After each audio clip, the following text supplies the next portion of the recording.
Hi friends, welcome to my channel. இப்போ நம்ம மல்லிகைப்பூ செடி வளர்ப்பை பற்றி பார்க்கலாம்.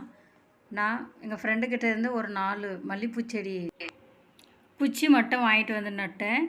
நல்லா துளுத்து வந்தது. பிளாஸ்டிக் பக்கெட்டில் அடியில் ஓட்டை போட்டு பெரிய பெரிய கல், நார்மலான சைஸ் கல் போட்டு அதுக்கு மேலே அடியில் தேங்காய் நார் மண்ணும் போட்டு இது செடி நட்டுட்டேன். மல்லிகைப்பூ செடியை இது வந்து அரிசி கழுவுற தண்ணி. நான் இதை தான் ஊற்றுறது செடிக்கு. வேறு நார்மல் தண்ணியெலாம் ஊற்ற மாட்டேன். எப்போ கழுவுறோமோ அப்போ இந்த தண்ணி ஊற்றினாலே போதும். நல்லா துளுத்து வந்துடும். இப்படி துளுத்து வரும்போது இலை வந்து நம்ம துளுப்பை கிள்ளி விட்டுருணும். கிள்ளி விட்டால் ரெண்டு செடியாக நல்லா கிளச்சி வரும். அதுக்கு தான் இது எல்லாம் வளரும் போதே கிள்ளி விட்டுடணும். அதுக்கப்புறம் நான் கொஞ்சம் செடி பச்சை பசேன்னு வந்ததுக்கப்புறம் மக்குன குப்பை, மாட்டு சாணி மட்டும்தான் போட்டேன். வேறு எதுவுமே நான் போடலை. போட்டுட்டு கொஞ்சோண்டு தண்ணி ஊற்றிட்டேன். நான் அரிசி கழுவுற தண்ணியை தான் நான் ஊற்றினேன். நல்லா துளுத்து வரும். இது இப்படி செஞ்சோம்னா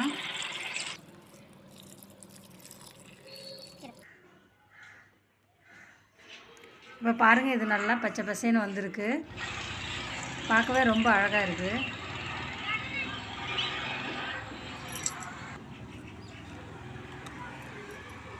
இது மாதிரி வரதை நம்ம உடச்சி விட்டுடணும்.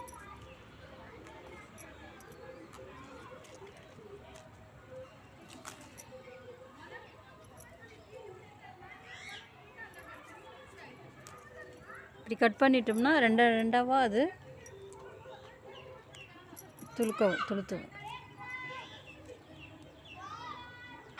தினமும் தண்ணி ஊற்றும் போது செடியே பார்த்துக்கிட்டே இருக்கணும். எங்கெங்கே துளுப்பு ரெண்டாக வருதோ அதை நம்ம கிள்ளி விட்டுக்கிட்டே இருக்கணும். 1 2 ஆகும், 2 4 ஆகும், 4 6 ஆகும். அதுபோல் நம்ம கிள்ளி விட்டுக்கிட்டே இருக்கும்போது செடி நல்லா கிளச்சி வரும். பார்த்துக்கிட்டே இருக்கணும் எங்கே துளுப்பு வருது அப்படின்னு சொல்லிட்டு.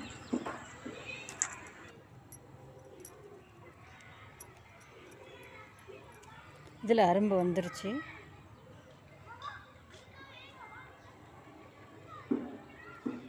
நம்ம செடியை பார்த்துக்கிட்டே இருக்கணும். எங்கெங்கே துளுப்பு வருதோ அதை நம்ம கிள்ளி விட்டுக்கிட்டே இருக்கணும். அடுத்தது இது கருப்பு மூக்கல்ல நான் நைட்டு ஊற வச்சேன். இந்த எந்த பொருள் நம்ம ஊற வைக்கிற தண்ணியை கீழே ஊற்றாமல் எந்த செடிக்குனாலும் ஊற்றலாம். இந்த அரிசி கழுவுற தண்ணி, பருப்பு கழுவுற தண்ணியை ஒரு டப்பாவில் ஊற்றி மூடி போட்டு வச்சுட்டு 2 நாளுக்கு அப்புறம் அதையும் எடுத்து ஊற்றலாம். ஆனால் நம்ம புளிச்ச தண்ணியை பாதி அளவுக்கு பச்சை தண்ணி, இப்போ ஒரு டப்பா ஃபுல்லாக இருக்குதுன்னா அதில் பாதி அளவுக்கு பச்சை தண்ணியை மிக்ஸ் பண்ணி எடுத்துகிட்டு போய் ஊற்றணும். டைரெக்டாக ஊற்றக்கூடாது. இது மாதிரி ஊற்றினோம்னா செடிங்க நல்லா துளுத்து வரும், பூ பூக்கும். காய்க்கிற செடிங்களுக்கு கூட ஊற்றினோம்னா காய் நல்லா காய்க்கும். நான் இந்த மெத்தட் தான் யூஸ் பண்ணுறது.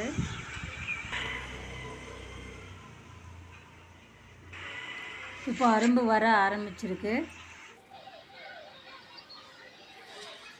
ஒரு ஸ்டெம்ப்லேயே 2 3 அது மாதிரி அரும்பு விட்டிருக்கு. நம்ம கிள்ளாமல், இந்த துளுப்பை வந்து கிள்ளாமல் இருந்தால் ஒரே செடியாக தான் வளரும், ஹைட்டாக வளர்ந்துடும். இது மாதிரி சின்ன செடியாக இருக்காது. பார்த்து கிள்ளிக்கிட்டே இருக்கணும்.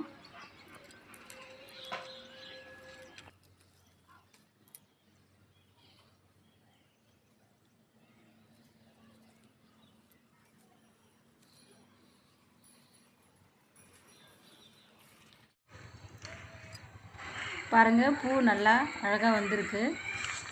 பார்க்கவே ரொம்ப அழகாக இருக்குது. அரும்பு நிறைய விட்டிருக்கு.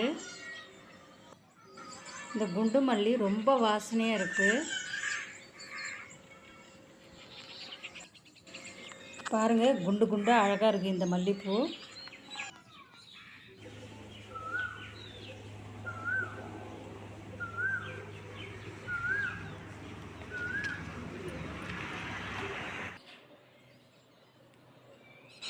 நம்ம இது மாதிரி பருப்பு கழுவுற தண்ணியை ஊற்றினோம்னா பூக்காத செடி கூட நல்லா பூ பூக்கும். பாருங்கள், ஒரே இதுவில் எத்தனை அரும்பு வந்திருக்கு. 4 5 அரும்பு வந்திருக்கு. வெயில் அதிகமாக காய ஆரம்பிச்சிருச்சு. அதனால் நான் இந்த சுண்டைக்காய் செடி கீழே எடுத்துகிட்டு வந்து இந்த மல்லிகைப்பூ செடியை வச்சுட்டேன். அதனால தான் இடம் சேஞ்ச் பண்ணிட்டேன் நான். பாருங்கள், எவ்வளோ அழகாக பூ வந்திருக்கு. 7 பூ வந்திருக்கு ஒரே ஒரு இதில். பூத்து முடித்த உடனே நம்ம இது மாதிரி கிள்ளி விட்டுட்டா அதுலேருந்து துளுப்பு வரும்.